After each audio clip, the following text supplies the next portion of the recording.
Today is the eagerly awaited moment of this trip, to visit the archaeological site of Madain Saleh.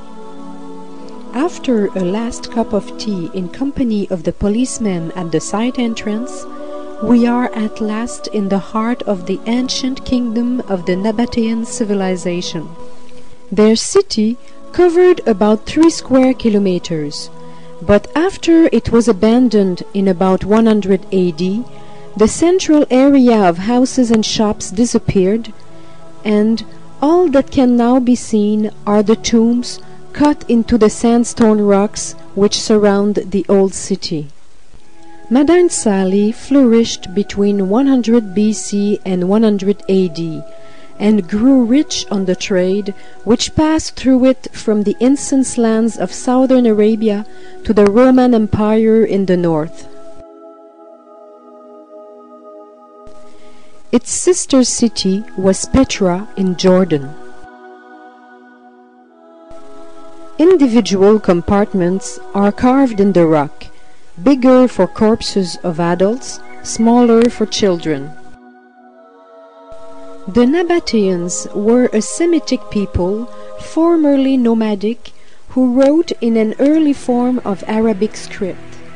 The tombs are built on a monumental scale, similar to those of Petra, but with more Eastern influence in the design of their facades. The most common design is the stepped gable, but there are also lions, snakes, and roses.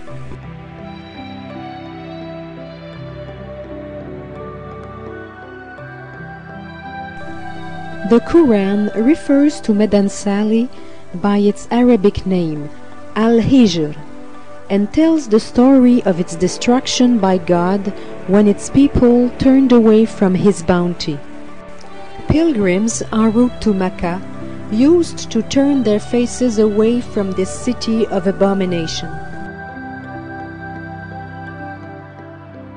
It was first seen by Europeans when Charles Doughty followed the pilgrim caravan there in 1876.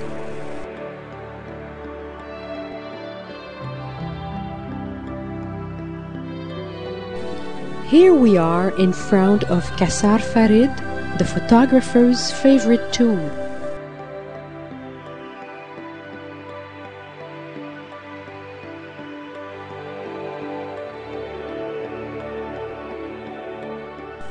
The origin of the name Madain Saleh is uncertain, though it may be associated with the Midianites of the Old Testament.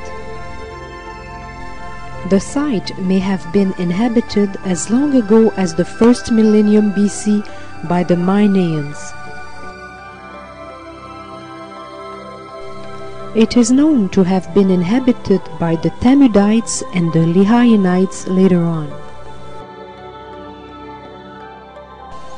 Another source for the name may be the Quranic story of Salih, which would make Madain Saleh the city of Salih, one of the pre-Mohammedan prophets recognized by Islam.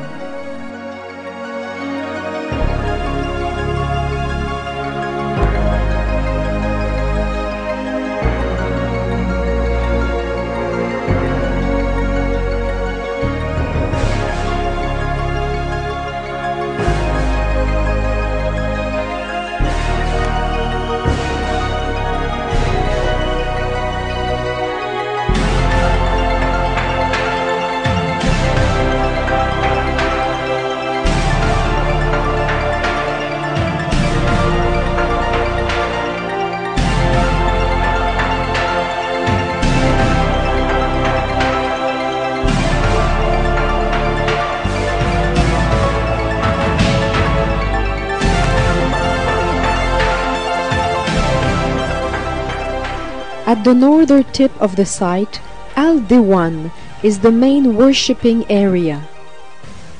There you find a wide open room hewn in the rock on the southern side of a narrow gorge leading to the religious complex. Before the room was cleared of the sand which had amassed over the centuries, The French Dominican fathers Josselin and Savignac from the Jerusalem Institute guessed that this was a funeral restaurant similar to the one at Petra. So the cave should have a triclinium, a three-sided stone bench along the wall base.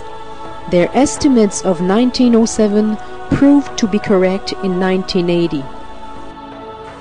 J'ai fait un super beau voyage. C'est magnifique. C'est grandiose.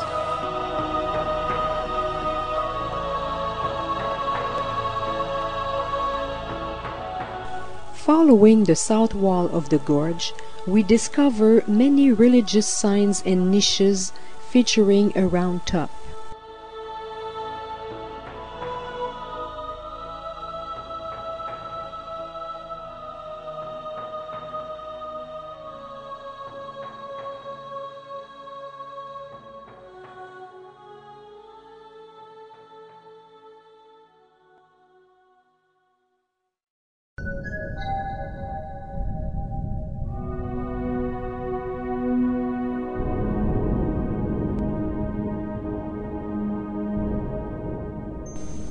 The work of those ancient sculptors is absolutely amazing. We can notice every chisel mark in the stone.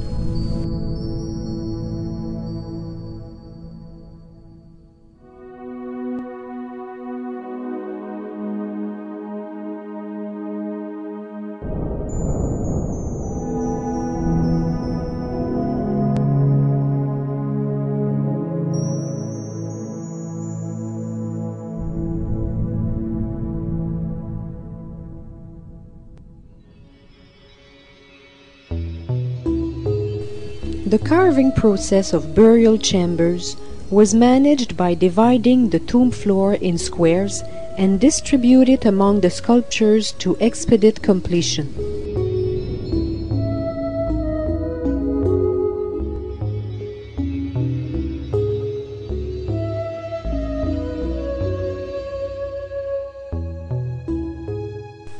At least 3 tombs appear to have suddenly been stopped at the level of the opposite stairways carving, the work always starting from the hilltop.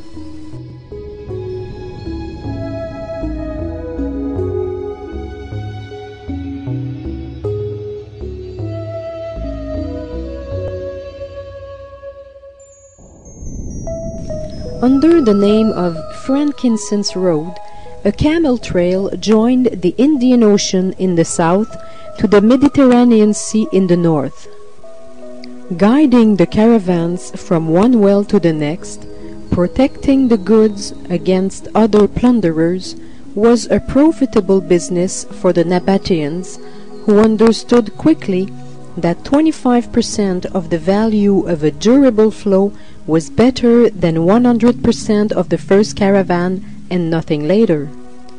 Aromatic resin scratched from the Hadramaut shrubs, spices from India, lapis lazuli from Afghanistan, and gold from the kingdom of Saba were the precious loads carried by the camels.